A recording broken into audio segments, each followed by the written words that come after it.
জীবনের সবকটা দিন সহজ হবে না। কিছু কিছু দিন আসবে যে দিনগুলোয় বেঁচে থাকা খুব কঠিন মনে হবে।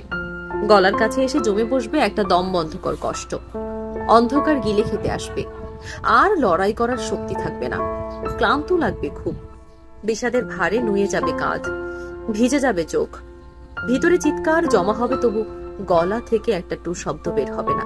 বাইরে থেকে পরিপাটি করে সাজানো মানুষটার মনের মধ্যে চলতে থাকবে তুমুল ভাঙচুর।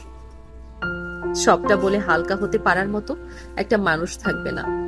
জড়িয়ে ধরে মিলিয়ে যাওয়ার মতো একটা বুক থাকবে না। পাশে বসে মাথা রাখার মতো একটা কাঁধ থাকবে না। বিছানায় শুয়ে চোখ বুঝলেই ঘুমিয়ে পড়ার মতো শান্তি থাকবে না। বোঝার ব্যাপার হলো, জীবনের এই সব দিনগুলোতেও বেঁচে থাকতে হবে, চোখ মুছতে হবে, হাসি মুখে সৌজন্য বিনিময় করতে হবে, কাজে যেতে হবে, দুদিকে তাকিয়ে রাস্তা পার করতে হবে, বাড়ি ফিরে খাবার টেবিলে বসতে হবে, ঘুমানোর চেষ্টা করতে হবে, এবং নিজেকে নিজেই মনে করাতে হবে যে এই অন্ধকার চিরস্থায়ী নয়।